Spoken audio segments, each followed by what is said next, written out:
Right now, at this exact second, there are millions of invisible lasers just pulsing under your feet. Oh, yeah. And thousands of radio waves piercing straight through the walls of whatever room you're sitting in right now. Exactly. I mean, you can't see them, you can't feel them, but they are carrying literally the entire weight of the modern world. It's wild. Every text message, every self-driving car algorithm, financial transactions, it's all just being silently hurled across the globe. At the speed of light. Which is why, for this deep dive, we're getting into the invisible world of data communications and computer networks. And honestly, it's the single most complex infrastructure humanity has ever built. Right. But for most of us, it just feels like, I don't know, magic. You tap a screen and a photo instantly appears on your friend's phone 3,000 miles away. Yeah, but it's definitely not magic. No, it's not. And our mission today is to completely demystify it. We've got a great stack of sources today, a really comprehensive business textbook on network structures, and some fascinating university lecture notes from a course called CMS 703. Those notes really break down the underlying math and architecture. They do. And before we get into the weeds, I have to bring up this quote from the textbook. It highlights a prediction from Ken Olson, the founder of Digital Equipment Corporation, back in 1977. Oh, I love this We one. literally said there is no reason anyone would want a computer in their home. Which is just, wow. I mean, talk about a historically terrible tech prediction. Right. Contrast that with today, where the source is detailed networks allowing cars to drive themselves and homes, automatically adjusting the heat before you even walk in the door. All of which relies on a few fundamental, surprisingly logical rules of data transfer. So to understand a global internet with, billions of devices, we first need to understand how just two devices talk to each other. Exactly. The anatomy of a single conversation.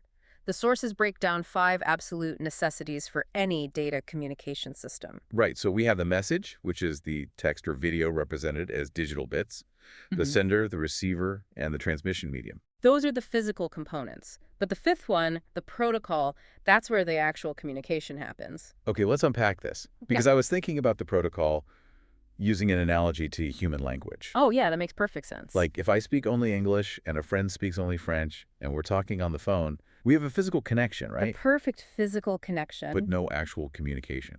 Because the protocol is the shared rule book. It's what gives those ones and zeros actual meaning. Without a protocol, 2 devices are just like screaming meaningless noise at each other. They wouldn't know if a stream of data is a text character or an audio sample. Right. So once we have the protocol, we have to look at the data flow, the actual directionality of the conversation. The sources outline 3 types here. There's Simplex, which is strictly one way. Think of a keyboard sending data to a monitor. The keyboard never receives data back. It's just a pure monologue. Exactly. Then there's Half-Duplex. This is two-way, but you have to take turns. Like a walkie-talkie. Right. You press the button, speak, and then you have to say over to yield the channel. The entire capacity is consumed by whoever is transmitting at that moment. And if you both press the button at the exact same time, you just get static. You crash your data into their data. Which is why we need Full-Duplex for modern networks. It's simultaneous two-way communication, like a regular telephone call. Where you can talk and listen at the same time. Yeah, the capacity is split, so data flows in both directions continuously. Okay, so we understand the rules and the flow. But now we have to look at the physical space that this conversation travels through. The transmission medium. Right, because you can't just magically teleport a digital file. You have to shove it through the real world. The sources contrast guided media and unguided media. Guided media are physical paths, like unshielded or shielded twisted pair, copper wire. I always wondered about that. Why are the little copper wires inside an internet cable twisted around each other? I assumed it was like to make them stronger or something. It's actually a brilliant piece of physics. When an electrical signal flows through a copper wire, it naturally generates a small electromagnetic field. Okay. And if an outside magnetic field hits a straight copper wire, it induces a rogue current, which corrupts the data. It introduces noise into the bits. Exactly. But by taking 2 wires carrying the same signal in opposite directions and twisting them, their magnetic fields perfectly oppose and cancel each other out. Oh, wow. So any outside interference gets canceled out, too. It creates its own shield just through geometry. Yeah.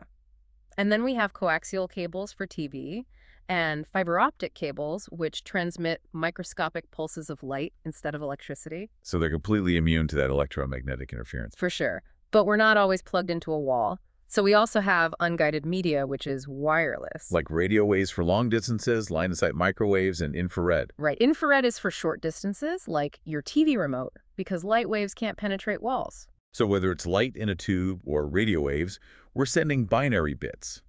And I assumed, when reading about serial versus parallel transmission, that parallel was always better. Most people do. I mean, sending multiple bits at once over multiple wires, it sounds like a multi-lane highway.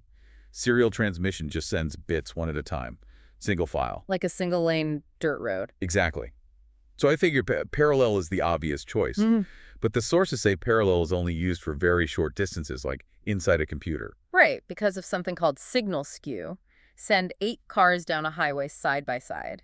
If the highway is tiny, they all arrive at the exact same fraction of a millisecond. But for long distances. If that highway stretches from New York to London, microscopic variations in the cables cause those 8 bits to drift. Some speed up, some slow down. So they don't arrive at the same time. No, they arrive out of order. Right. Which means the data is completely corrupted. So that's why, for long distances like undersea fiber optic backbones, we rely on serial transmission.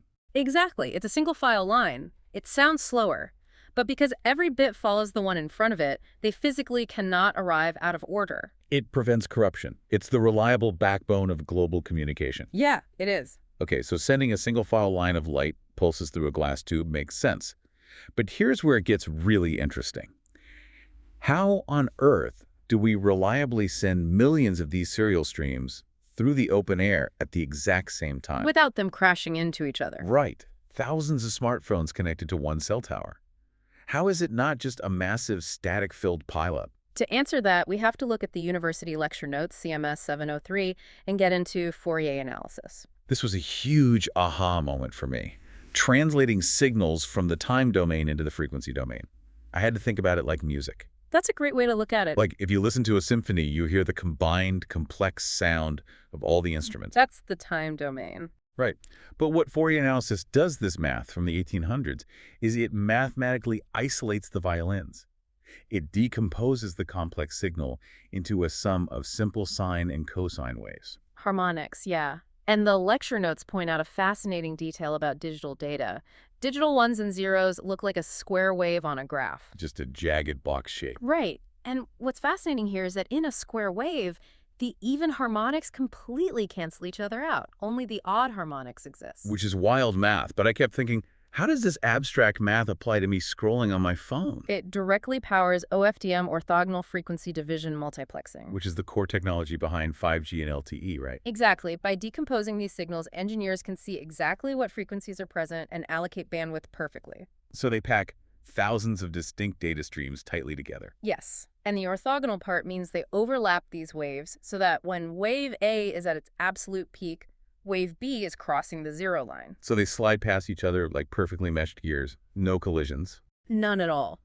Our lightning-fast wireless internet is fundamentally reliant on wave mathematics from the 19th century. That is just incredible. But, okay, we have the mediums, we have the wave math, but when millions of devices are doing this globally, how does the network know where anything is going? That comes down to switching. The old method was circuit switching. Right, like the old public telephone networks, reserving an entire highway lane just for your one car, a dedicated copper path for the whole call. Very inefficient. So modern networks use packet switching. Which is like disassembling your car, mailing the parts independently through different postal routes, and having it magically reassemble in your friend's driveway. It sounds chaotic, but it's the foundation of the internet. Because the packets travel independently and have their own routing headers, the network is incredibly resilient. Right, if a cable gets cut in Chicago, the packets just reroute themselves. Exactly. But to manage this organized chaos globally, we use the OSI model, the Open Systems Interconnection model. Which has 7 layers, right? From layer 1, the physical layer with the literal cables and bits. Up to layer 4, the transport layer, which handles end-to-end delivery and error control. Like checksums. Where it mathematically verifies the bits haven't been corrupted. Yes, exactly. And finally, up to layer 7, the application layer, which is the user interface, like your web browser. It sounds like a lot of steps. It is, but if we connect this to the bigger picture, the OSI model relies on abstraction. Meaning one layer doesn't need to know what the other is doing. Right. A hardware engineer making a physical cable at layer 1 can completely ignore how a software developer is coding an email app at layer 7. Because they both just adhere to their specific layer's rules. It allows them to work together perfectly without rewriting the whole internet every time there's a new invention. Exactly. Abstraction is what makes it all scale. It's just staggering when you pull it all together. Yeah. I mean, from the 5 basic components of a simple text message to twisting copper wire to pulsing light in fiber optics. And decomposing square waves into odd harmonics for 5G. Right. And then hurling those independent packets around the globe using a 7-layer model. Every time you stream a video or send a text, this massive invisible machinery is working flawlessly in the background. It really is. But there's a final thought from the textbook that's worth pondering, especially regarding sensor networks and the Internet of Things, the IoT. Oh, right. The smart thermostats, self-driving cars, factory robots. Yeah. We built this massive mathematical infrastructure primarily to connect humans to humans. To share photos and send emails. But as all these machines join the network, what happens to our communication architecture when the vast majority of the data flowing through these layers isn't human at all? Wow. What happens when it's just machines silently talking to machines? That is a wildly provocative thought to leave you with.